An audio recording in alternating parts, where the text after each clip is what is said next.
Ya udah berapa tahun, udah 3 periode pemerintahan, ya sekitar 17 tahun lamanya.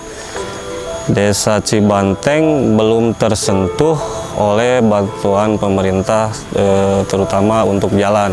Dari 12 miliar itu, 2 miliar itu masuk kepada pimpinan daerah. Hati nurani masyarakat Kabupaten Tasik mah sakit kan ini. Duit pajak dipentati orang. Ari hasil dibikin keluar warga masyarakat kabupaten. Mikir kalian ini sebagai pelaku panitia di sana kemana hati nurani saudara ini? Saya yang jadi korban, Pak. Orang tua siswa. Kenapa Bu ini belum dibangun? Apakah Ibu udah laporin sekolah ini? Kenapa Ibu diam aja? Gitu kan, merasa sakit.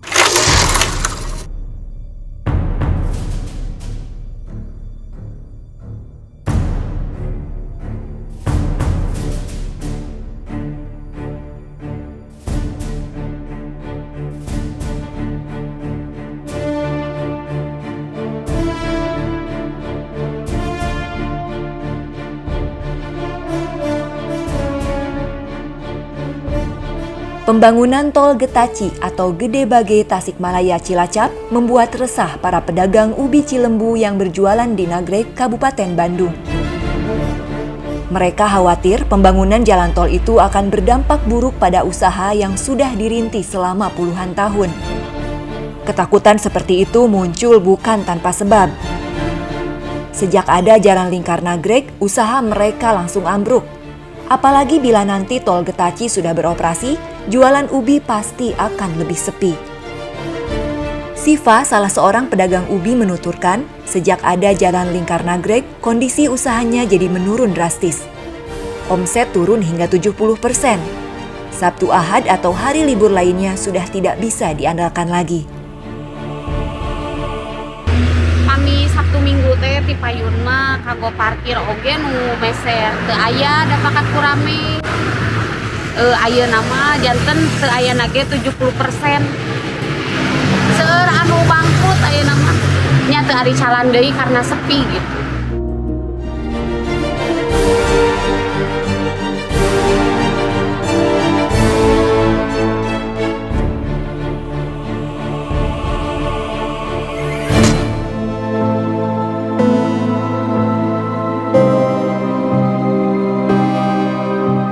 Dampak pandemi COVID-19 masih dirasakan masyarakat. Namun, di tengah kondisi banyak sektor yang belum pulih, pemerintah Kabupaten Tasikmalaya menggelar tarawih keliling yang menghabiskan anggaran sebesar 749 juta rupiah. Kendati diberi nama tarawih keliling, agenda itu hanya digelar sekali. Tidak keliling atau dibuat jadwal bergilir dari satu desa ke desa lain. Dalam laman layanan pengadaan secara elektronik, LPSE Kabupaten Tasikmalaya diketahui, anggaran sebesar itu dibagi 2 paket, yakni paket keperluan Tarling senilai 495,5 juta rupiah dan paket makan minum senilai 253,5 juta rupiah. Sekretaris Daerah Kabupaten Tasikmalaya, Muhammad Zen, tidak bisa menjelaskan apa yang dimaksud paket keperluan Tarling yang anggarannya ratusan juta rupiah itu. Saat ditanya maksud dari kegiatan itu, ia mengatakan sebagai upaya membangun silaturahmi dengan masyarakat.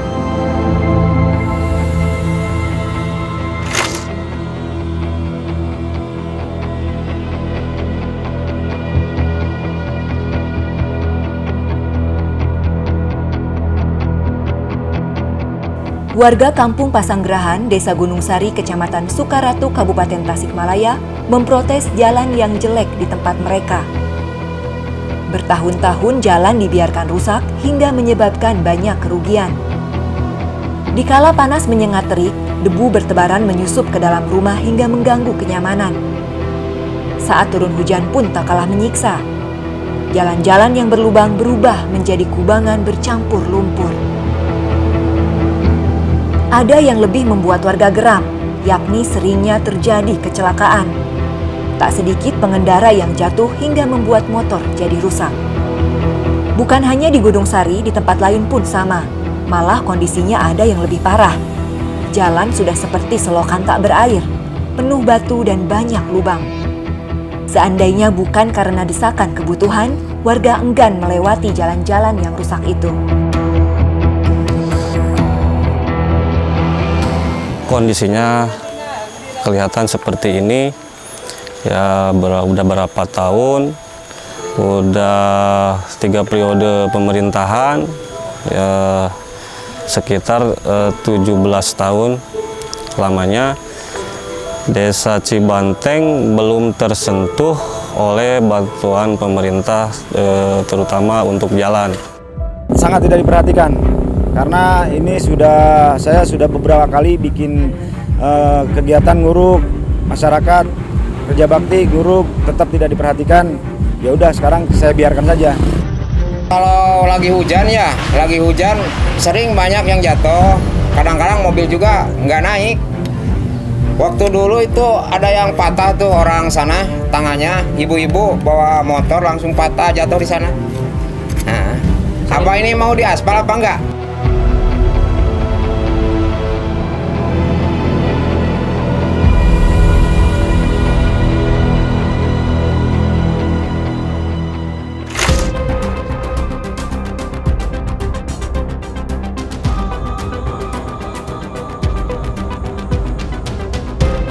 Di tengah kondisi masyarakat yang masih terpuruk, Lembaga Kajian Anggaran Kabupaten Tasikmalaya menghembuskan kabar buruk. Mereka mengungkap kejanggalan dalam penyaluran bantuan keuangan ke desa tahun anggaran 2019 sebesar 87 miliar rupiah. Ada bantuan sebesar 38 miliar rupiah yang tidak dilengkapi usulan dari desa dan tidak ada dalam KUA PPAS. Selain itu, daftar nama desa calon penerima bantuan pun tidak ada. Anggaran yang 38 miliar rupiah itu sebagian besarnya dikelola oleh anggota DPRD Kabupaten Tasikmalaya sebesar 28 miliar rupiah. Sisanya 12 miliar rupiah dikelola Ketua Abdesi saat itu. Dan dari 12 miliar rupiah itu, ada bagian sebesar 2 miliar rupiah yang masuk ke saku Bupati Tasikmalaya. Dari 38 miliar ini, 28 miliar itu dikelola atau diperintahkan oleh pimpinan daerah itu. Oknum DPRD Kabupaten Tasikmalaya mengelola 28 miliar. Dan 12 miliar itu dikelola oleh Ketua Abdesi pada saat itu. Dan indikasi dari 12 miliar itu, 2 miliar itu masuk kepada pimpinan daerah. Dan itu disampaikan langsung pada saat itu oleh pihak teman-teman Abdesi. Dan ini kan sudah jelas termaktub di LHP, di LHR dan yang lainnya bahwa kesalahan pada tahun 2019 itu sudah jelas. Tanya Abdesi itu, apa benar itu ngasih begitu? Gede banget duitnya. Enggak lah, saya digaji cukup kok. Ngapain pula saya ngambil duit haram.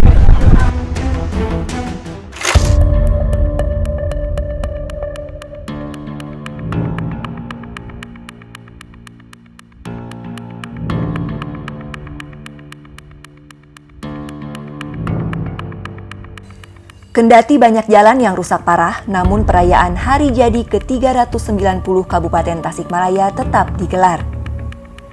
Di satu sisi, agenda itu dikecam sejumlah pihak. Pemerintah Kabupaten Tasikmalaya dinilai tidak adil dan memandang sebelah mata kemampuan putra daerah. Penunjukan penyelenggara acara atau event organizer adalah salah satu buktinya. Kendati di Kabupaten Tasikmalaya ada banyak I.O. yang biasa menggelar acara-acara besar, pemerintah Kabupaten Tasikmalaya malah menunjuk I.O. dari luar daerah. Saat dikonfirmasi, pihak I.O. memberikan respons yang tidak sopan.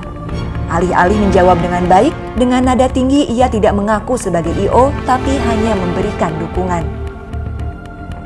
Bukan hanya tahun ini, perayaan Hari Jadi Kabupaten Tasikmalaya sebelumnya pun menimbulkan kekecewaan serupa.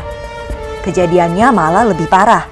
Sampai sekarang panitia masih punya utang puluhan juta rupiah yang belum dibayar kepada mitra kerja.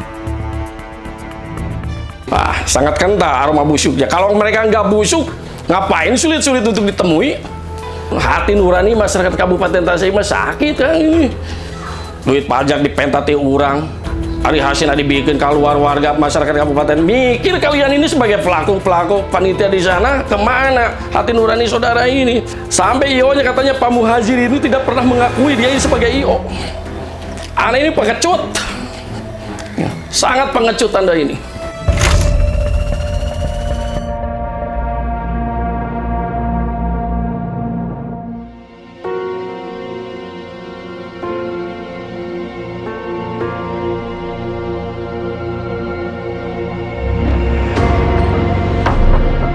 Di saat para birokrat dan sejumlah pengusaha larut dalam perayaan Hari Jadi Kabupaten Tasikmalaya, ratusan siswa sekolah dasar harus belajar di tempat yang tidak layak.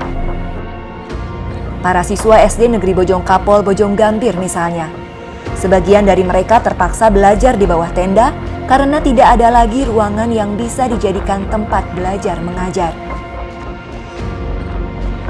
Pihak sekolah sudah melaporkan dan mengajukan bantuan sejak 2018, namun sampai sekarang pemerintah tak kunjung melakukan perbaikan. Kini 2 ruangan tidak bisa digunakan lantaran ambruk.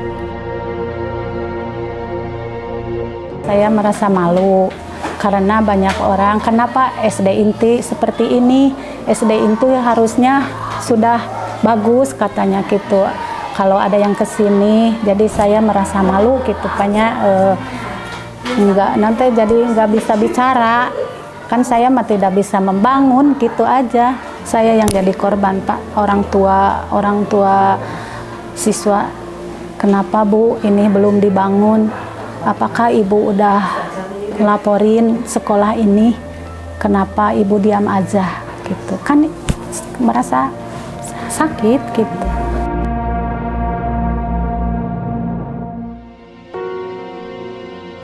Nasib serupa dialami SD Negeri Linggamanik, Desa Bojongkapol, Kecamatan Bojonggambir.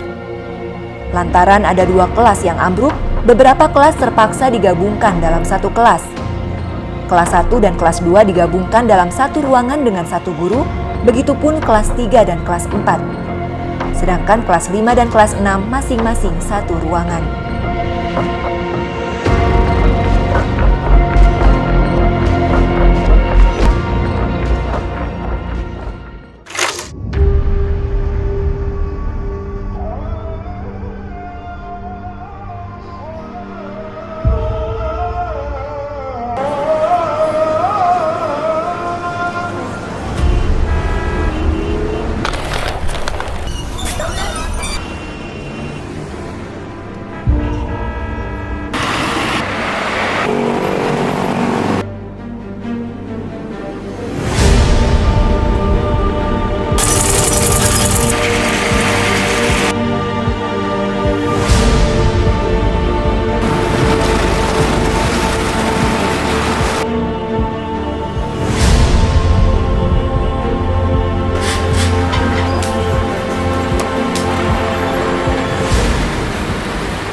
Tiga dekade lalu, saat masih satu ikatan dalam bingkai kota administratif, Tasikmalaya diganjar Piala Adipura untuk kategori kota sedang terbersih.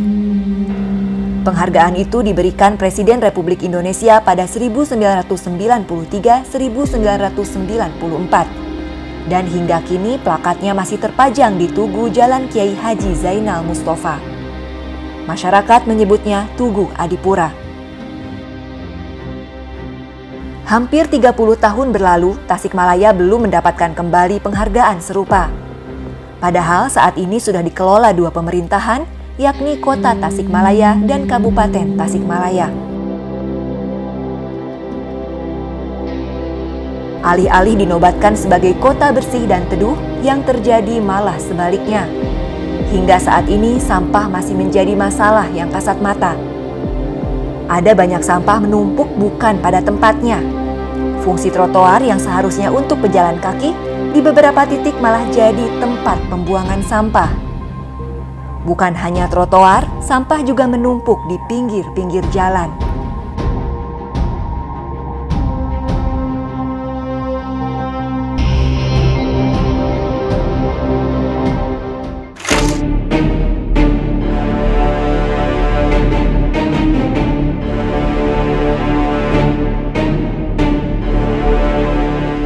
Pembangunan pedestrian Jalan Cihideng, Kota Tasikmalaya menimbulkan persoalan baru.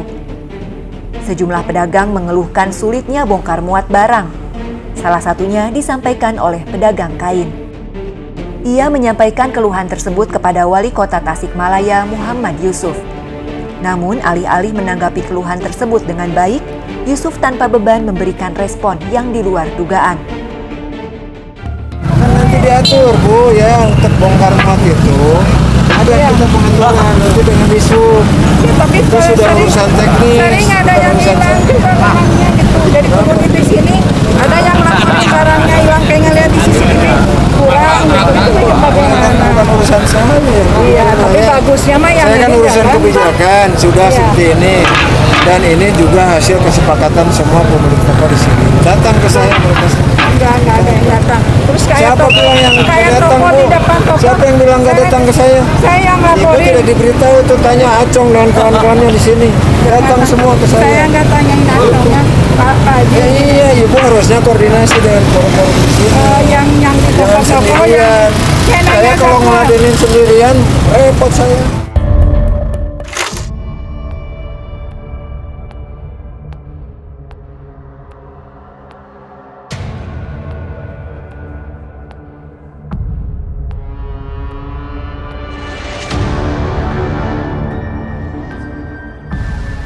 Ada pemandangan berbeda di sepanjang jalan Kota Tasikmalaya, terutama di area pos-pos polisi yang berada di pusat keramaian.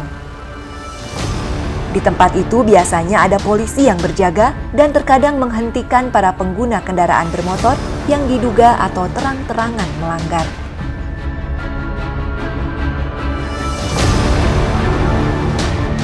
Menghilangnya para polisi yang biasa berjaga di jalan dan menindak para pelanggar lalu lintas itu bukan tanpa alasan.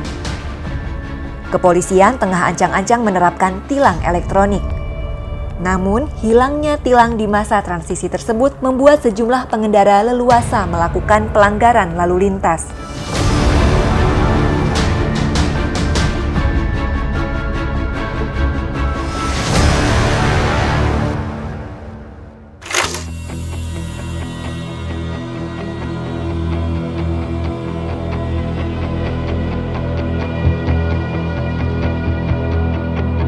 Pergantian tahun sejatinya memberikan angin segar bagi masyarakat.